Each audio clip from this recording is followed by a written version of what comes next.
Assalamualaikum warahmatullahi wabarakatuh. Selamat pagi anak-anak semua kelas 10 TKR 2. Pada hari Selasa ini tanggal 29 September 2020 kita akan belajar mengenai mesin konversi energi di mata pelajaran teknologi dasar otomotif. Nah, pada pertemuan kemarin kita sudah belajar mengenai dasar dari mesin konversi energi, dimana artinya mesin konversi energi itu adalah mesin yang dapat mentransfer atau mengubah suatu energi ke dalam bentuk energi lain. Contohnya adalah perubahan dari energi listrik menjadi energi cahaya, itu pada lampu contohnya. Kemudian pada setrika mengubah energi listrik menjadi energi panas. Itu adalah salah satu contoh alat atau mesin yang dikategorikan ke dalam mesin konversi energi. Nah, kemudian pada umumnya mesin konversi energi itu diklasifikasikan menjadi dua jenis anak-anak. Yang pertama adalah mesin konversi energi konvensional, dan yang kedua adalah mesin konversi energi non konvensional. Di mana mesin konversi energi konvensional itu biasanya bahan atau energi, sumber energinya itu tidak dapat diperbarui. Contohnya Pak? Contohnya mesin konversi energi konvensional itu ya seperti sepeda motor, terus mesin turbin dan lain sebagainya. Kemudian sedangkan untuk mesin konversi energi non konvensional itu contohnya itu adalah generator air, generator angin, kincir angin yang di mana terutama di Belanda.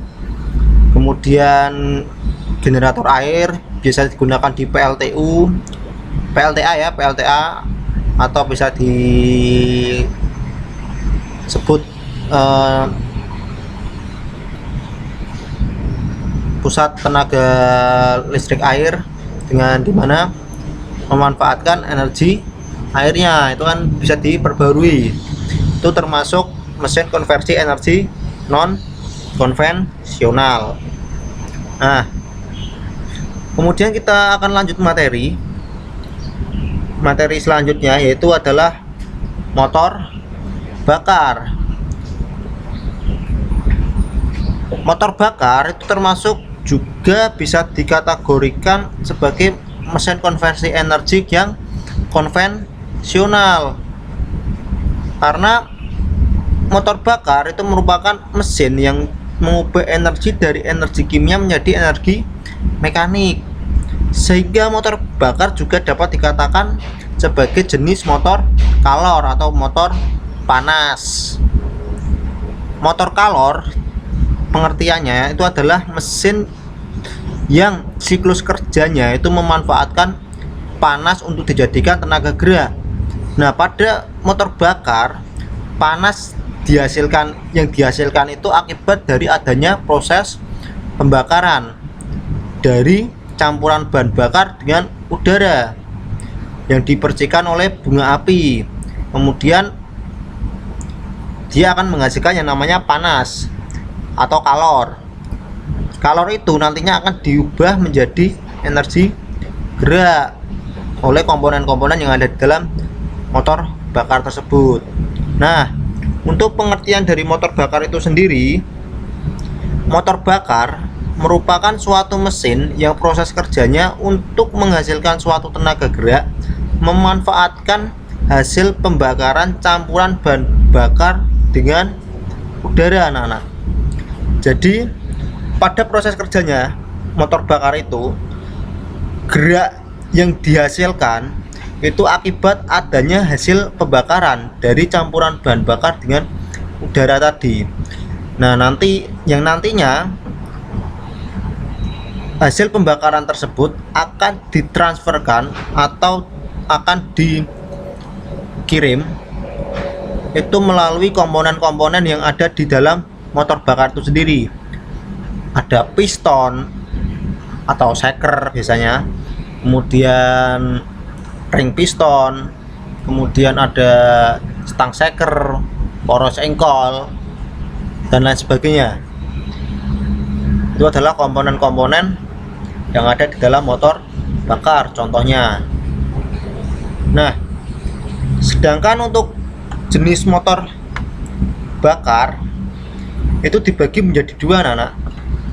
Yang pertama, ada motor pembakaran luar atau bisa disebut dengan external combustion engine. Apa itu motor pembakaran luar? Motor pembakaran luar itu adalah mesin di mana proses pembakaran bahan bakar itu terjadi di luar mesin, dan energi panas dari gas pembakaran dipindahkan ke fluida mesin melalui beberapa dinding pemisah. Contohnya adalah mesin tenaga uap atau bisa disebut dengan mesin ketel. Contohnya ada di gambar di bawah ini, di mana mesin pembakaran luar, proses pembakarannya itu berada di luar, yaitu di dalam boiler, di mana ada air yang dibakar di dalam sebuah boiler atau steam.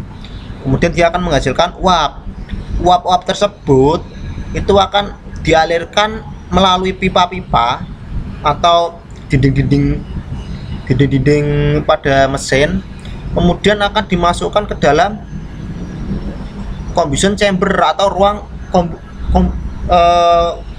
pembakaran. Ruang pembakaran itu berada di dalam mesinnya itu, sehingga uap tersebut dia akan menggerakkan komponen-komponen yang ada di dalam mesin tersebut, sehingga nantinya gerak dari komponen-komponen tersebut akan diteruskan atau ditransferkan melewati beberapa komponen-komponen yang lainnya, sehingga nantinya dia akan mengubah menjadi tenaga gerak. Itu adalah contoh motor pembakaran luar atau external combustion. Nah, kemudian yang kedua yaitu adalah motor pembakaran dalam atau bisa disebut dengan internal combustion engine, di mana pengertiannya motor pembakaran dalam itu adalah suatu proses pembakaran bahan bakar dan udara itu terjadi di dalam mesin itu sendiri, sehingga hasil dari pembakaran tersebut bisa langsung digunakan menjadi tenaga gerak. Contohnya adalah sepeda motor kalian, mobil kalian. Itu adalah salah satu contoh dari motor pembakaran dalam, di mana ruang bakar atau proses pembakarannya itu berada di dalam ruang bakar itu sendiri. Bahan bakar dan udara dibakar itu di dalam ruang bakar yang ada dalam mesin itu sendiri, tidak terpisah seperti motor pembakaran luar, menjadi satu. Kemudian ada turbin gas dan lain sebagainya. Nah, contoh gambarnya adalah ini. Ini saya ambilkan adalah mesin turbin pesawat atau mesin pesawat, di mana ruang proses pembakarannya itu berada di dalam dalam mesin itu sendiri. Ini mesinnya. Gambaran mesin pesawat itu seperti ini. Ini adalah salah satu contoh dari mesin pembakaran dalam. Contoh lainnya yaitu tadi seperti sepeda motor kalian. Nah, itu tadi adalah pengertian dari motor bakar, dasar dari motor bakar.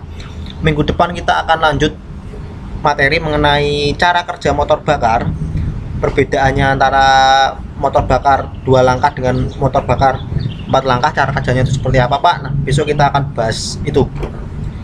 Itu saja, kurang lebihnya mohon maaf. Wassalamualaikum warahmatullahi wabarakatuh. Selalu jaga kesehatan, tetap ikuti dan patuhi protokol kesehatan dari COVID-19.